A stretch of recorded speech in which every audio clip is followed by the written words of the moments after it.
finding strength in impermanence, overcoming pain and suffering.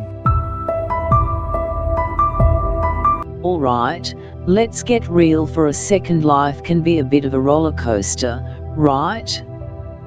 1 minute, you're cruising along, everything feels good, and the next, bam! You hit a twist, a turn, or maybe even a full-on loop-de-loop that leaves you thinking, what just happened? We all face some version of this, whether it's heartbreak, losing an opportunity, or feeling totally lost in life. Like when a relationship falls apart, your dream job slips away, or you're just having one of those days where you're like, is this really my life right now? And let's not forget those moments when you feel like you've lost yourself. Anyone else ever look in the mirror and think, who is this person? And no, I'm not talking about the I didn't get enough sleep look. I am talking deep, existential confusion. But here's the twist: what if I told you that all that pain and confusion, it doesn't last forever? Yep, I'm serious. It feels like the worst thing in the world in the moment, but it's actually part of something bigger. And no, I'm not talking about some cheesy, everything happens for a reason line. Don't worry, I'm not here to give you a lecture with a side of eye roll.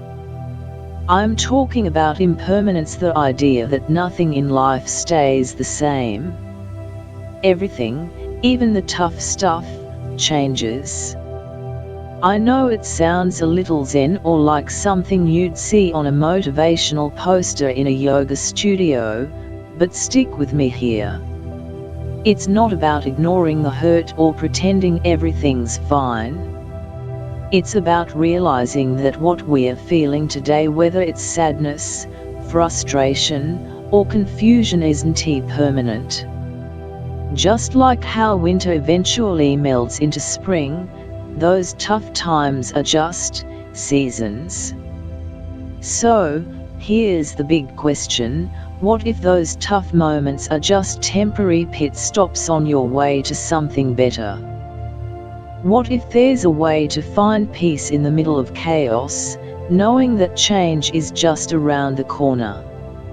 Let's talk about how embracing impermanence might be the key to handling all those curveballs with a little less stress and a little more hope.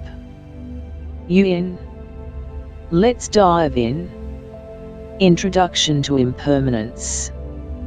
Just think about it. Imagine if nothing ever changed. You'd still be wearing those ridiculous jeans from high school, your ex would still be in your life, yikes, and every awkward moment you ever had would be frozen in time forever. Sounds like a nightmare, right?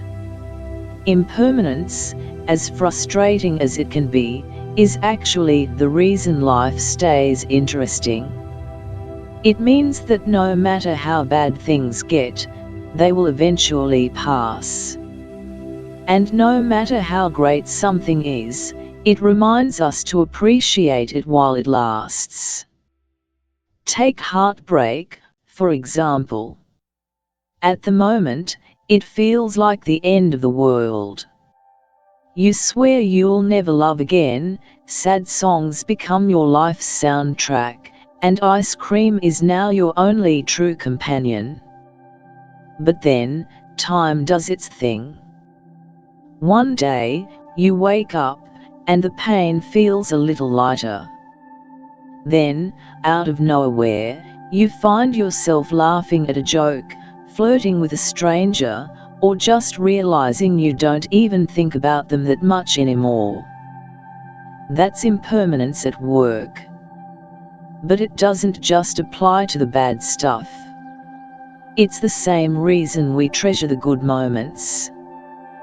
The laughter at dinner with friends, the way your dog greets you like you've been gone for years, even if it's only been 5 minutes, or that perfect cup of coffee on a cold morning. If life were permanent, these things would just blend into the background. But because they are fleeting, they matter. Even Buddha had to remind people of this. There's a famous story of a grieving mother who came to him, devastated over the loss of her child. She begged him for a miracle to bring her child back. Instead of promising the impossible, he told her to bring him a mustard seed from a house that had never known death or loss. She searched everywhere but found that every family had experienced suffering. That's when she understood pain is universal, but it is also impermanent. So, if everything changes, what do we do? Freak out? Cling to things harder? Nope. The trick is to ride the wave instead of fighting it. Appreciate the highs, endure the lows, and, most importantly, don't take everything so seriously. After all, nothing lasts forever, including your embarrassing moments. So, take a deep breath, laugh at life's ridiculousness, and keep moving forward. Emotions after loss. And yet, we still act surprised when things don't go as planned. We treat loss like some kind of personal betrayal, as if life signed a contract promising everything would stay the same forever. But let's be real, has anything in your life ever stayed exactly the same?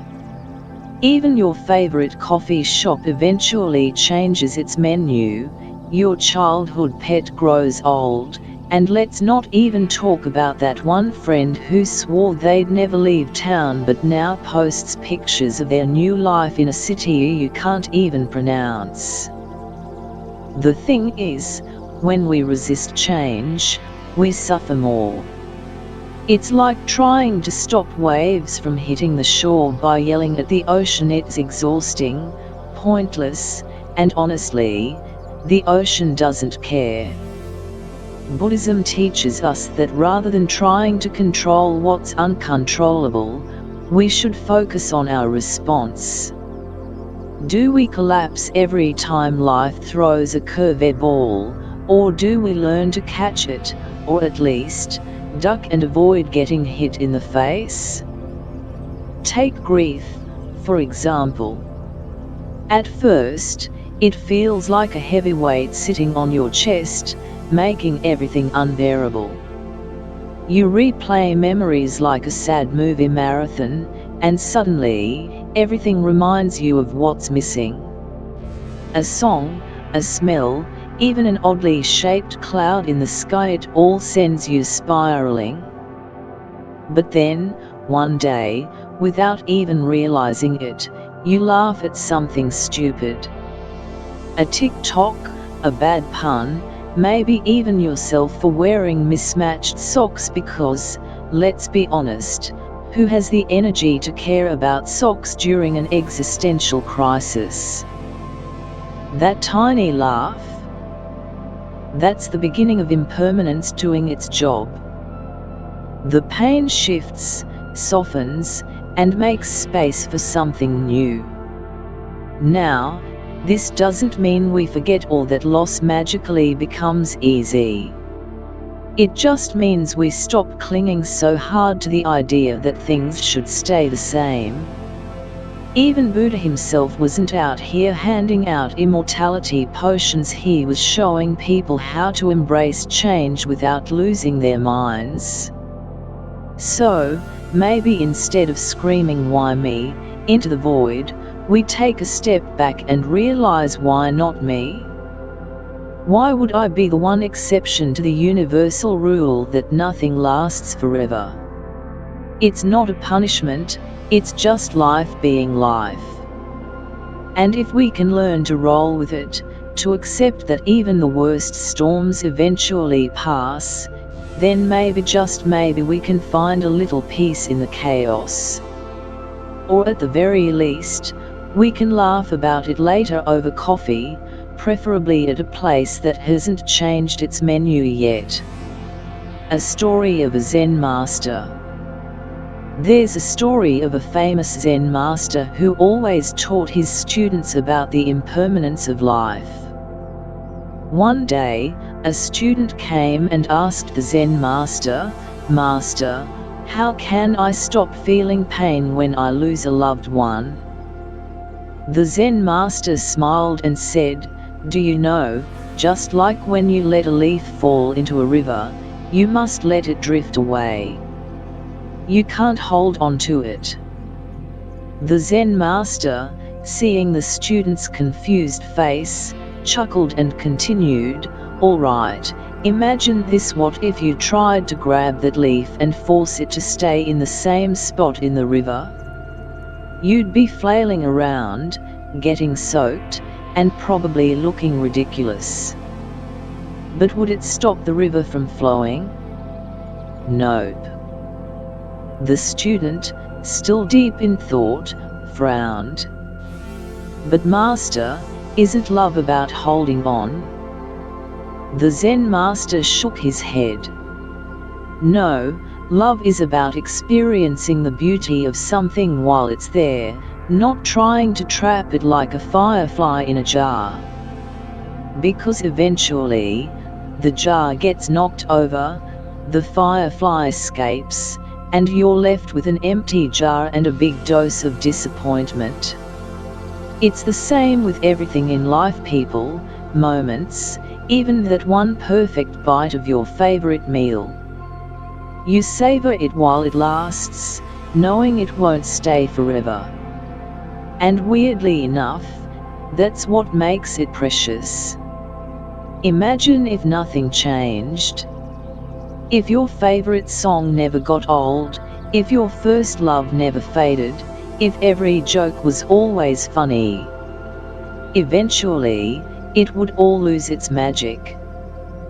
The best part of life isn't in freezing things in place, it's in learning to ride the current.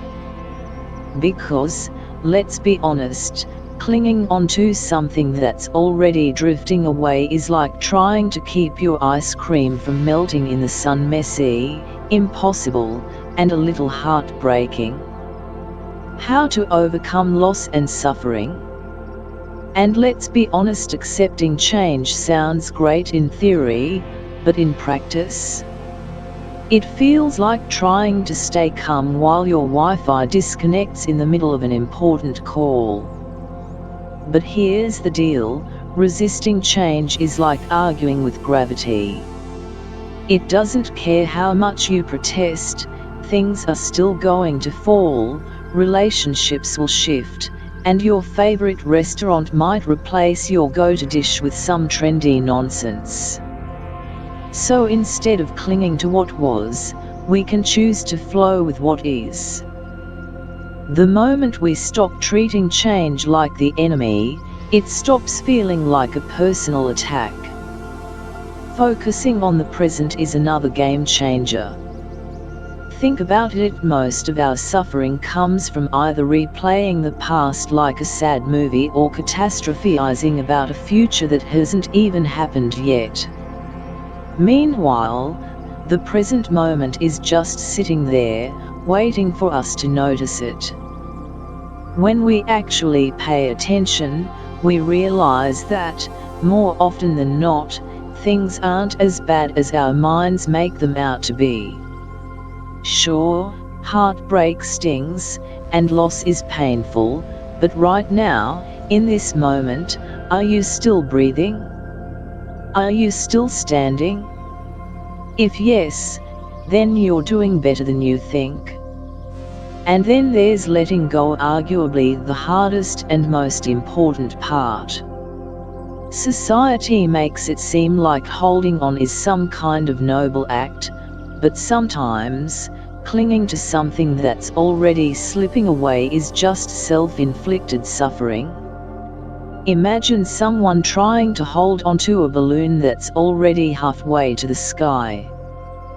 They could keep jumping, screaming, blaming the wind, but at some point, they have to accept that the balloon is gone.